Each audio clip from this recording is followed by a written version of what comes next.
In your mind's eye, I want you to picture a beautiful garden with the flowers that you like, roses, lilies, a beautiful stream, just a nice fresh air, clean breeze, so green, so flourishing, so majestic.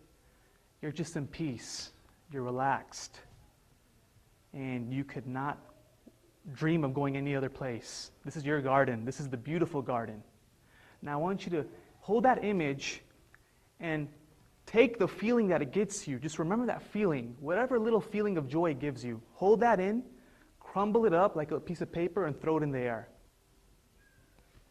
Now, I want you to keep your eyes closed for 15 and 20 seconds. In your mind's eye, let's picture the ugly garden. Now in the ugly garden, it's barren desert. You have dead animal bones. There's rattlesnakes, dead plants, all in the horizon. It is not a place where anyone wants to be in. This is the ugly garden. Now I want you to take a minute to think of the feeling that it gets you when you're in the ugly garden and hold that. Now I want you to crumble that image into a piece of paper and throw it in the air. Now open your eyes. Recently, I know of a person who's going through deep depression. He's gone through 2 divorces. He has an alcoholic problem that's been persistent for the past 10 years. He cannot see his child. He's incapable of working. This is his thought patterns. But when I analyzed him and I look back through his consistent thought patterns, he led himself to that direction. He led himself to his ugly garden. Now, it is scientifically proven that your thoughts, your current results right now were based on the thoughts from the past. The thoughts you're thinking today, they are shaping your future. So if you're thinking in a negative thought wave, you're creating a negative future for yourself, which can potentially lead to an ugly garden. Or if you want that beautiful garden that you envisioned, it's important for you to stay in a positive thought vibration. And this is scientifically proven. Our thoughts right now are shaping your future. The results you see are the thoughts that you've held in the past. So if you want to change them, all you have to do is change the way of thinking, and it can start today. Now, one practice which is important and is preached amongst all the major religions is gratitude. Now, there's a power of gratitude. And it's not just simple, okay, I'm grateful, I'm grateful. No, there needs to be a systemic process of practicing the power of gratitude. Scientists have proven that people that are grateful tend to live longer lives, tend to be healthier, tend to be more robust, because that follows the same principle of the power of the mind. When you're in a state of gratitude, you are in a vibration where you're attracting positivity, where you're in this vibration where you're focused on what is right, not what is wrong.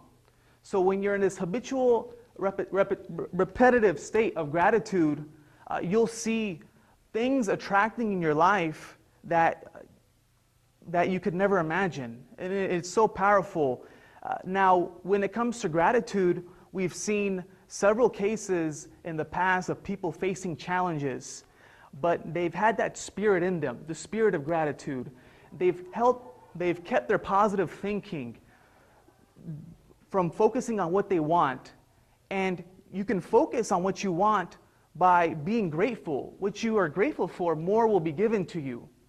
That is very important. So when you're grateful, more will be given to you.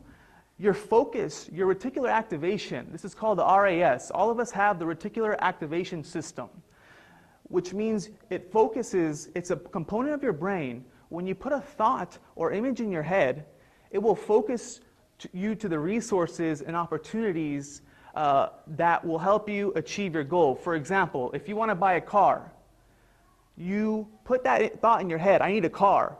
All of a sudden, you'll realize your brain is receptive to, cars for sale on the side of the road, which has never been in ever before. your automatically brain is gearing towards resources you've never thought of. Your creativity starts being brought forth within you. You go on Craigslist, you talk to friends, maybe a friend calls you. So your awareness is shifted to you getting your car. So this is why, now back to the relation of gratitude. When you're in a habit of gratitude, your RAS, reticular activation system, is focused on the positive. So if on a daily basis, you are grateful for what you have now, let's start with that. I'm grateful to be standing on 2 legs right now. Just let's start with the basics. I'm grateful for my hands, for its ability to grasp things. I'm grateful for my sight, for its ability to see. You can use this for all components of your life, your health, wealth, relationships, and spiritual components. You can say, I'm grateful for my car. You get the point. Just go with the basics first. I know it sounds pretty common sense. Okay, yeah, we've all been taught this, gratitude, gratitude, gratitude. But that's not any excuse for not practicing this habit, because knowledge that gets synced into your brain is based on repetition. You hear the same stuff over and over and over again, then it becomes part of your soul.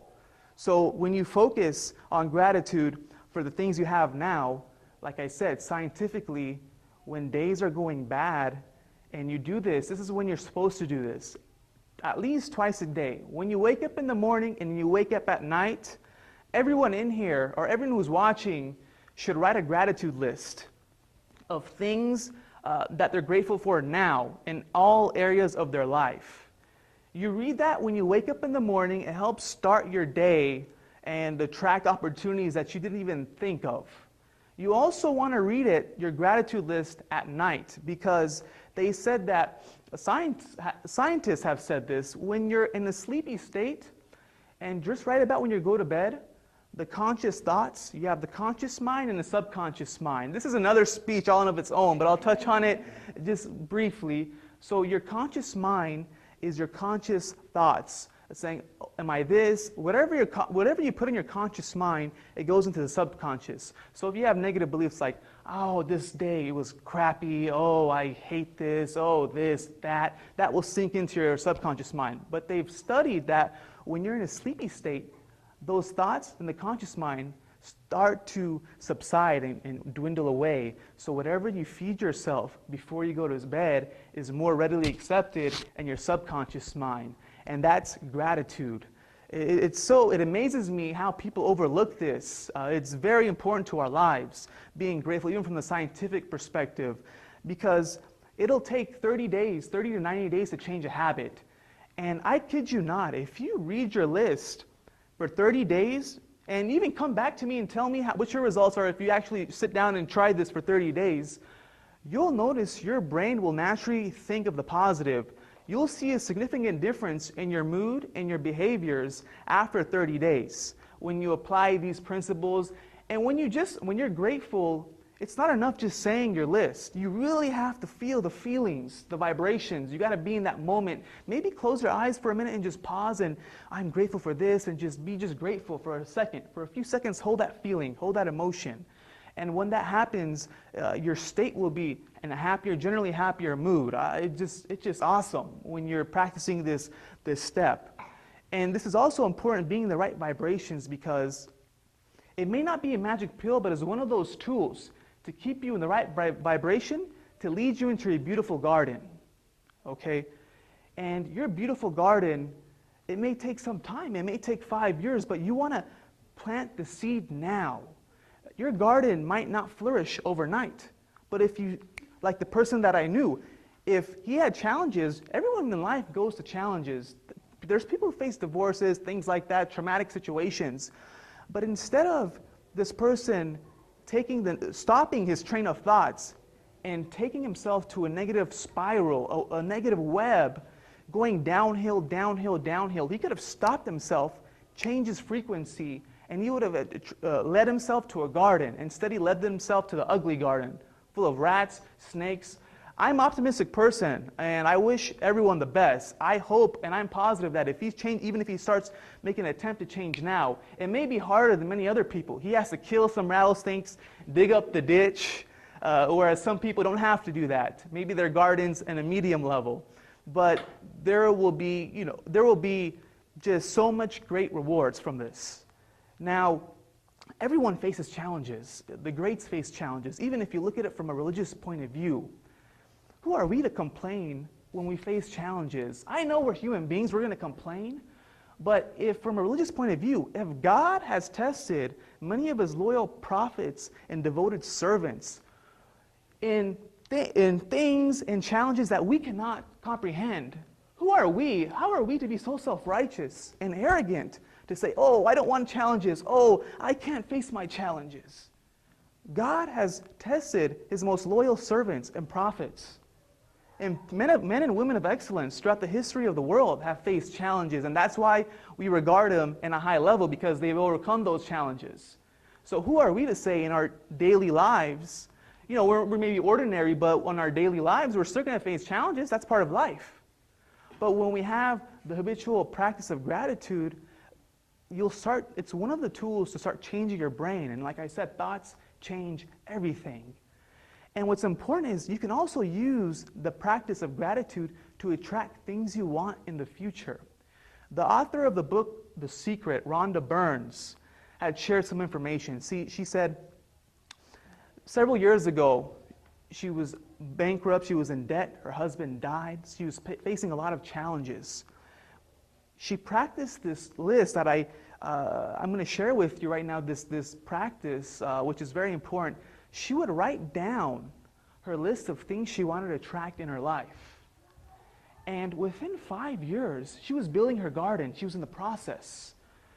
For example, she said, I want to inspire people. She had her financial goals, her relationship goals. She says, thank you, God, that I'm blank. Thank you, God, that I'm blank. It was referring to things she wanted to attract in the future, but she assumed it in the present and added the attitude of gratitude. And I've been applying this, and I urge people to apply this, to take their list. I have a list right here, and write down things that you want to attract. In addition to the list that you have for things you can be grateful for now, write down things that you want to attract in the future. For example, one of the things I've written for myself, and it's all going to be custom made to each individual. For example, you could say, thank you, God, that my kids are successful and happy in their lives.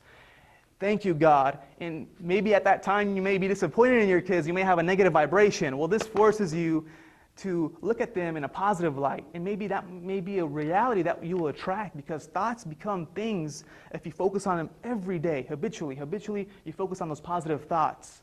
Well, some people say, well, I'm doing all this stuff, but nothing's happening. Well, you have to monitor your thoughts and let me know if maybe you have a lot of negative thoughts. If we were to put your thought brain through a scanner and read your thoughts, if we were to write down all your thoughts, how many of that is negative?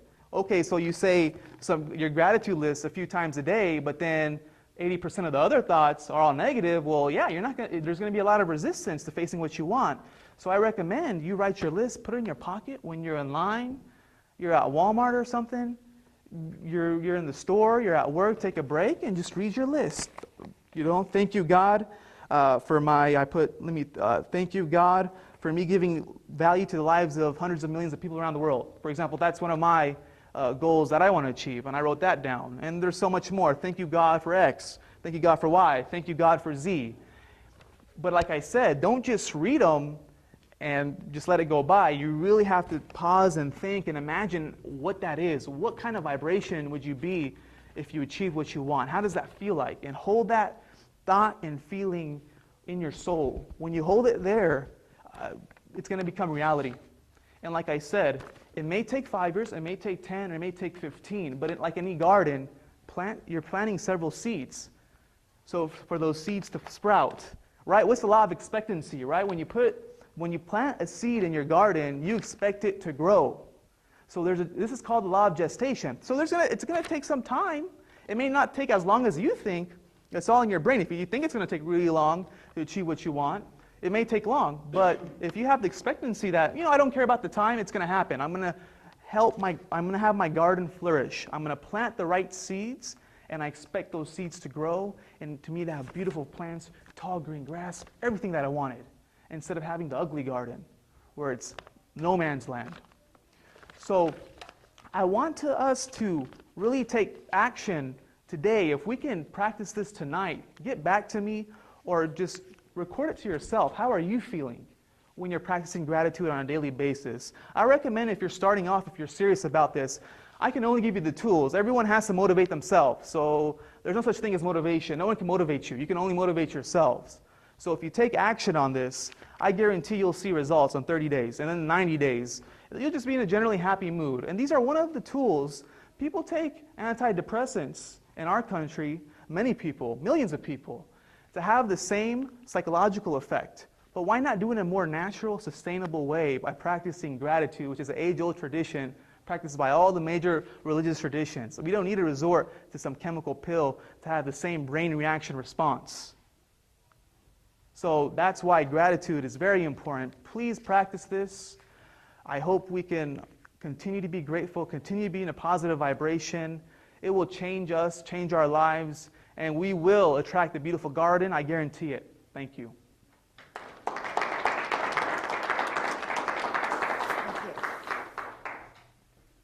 Thank you, Hafiz. I definitely want to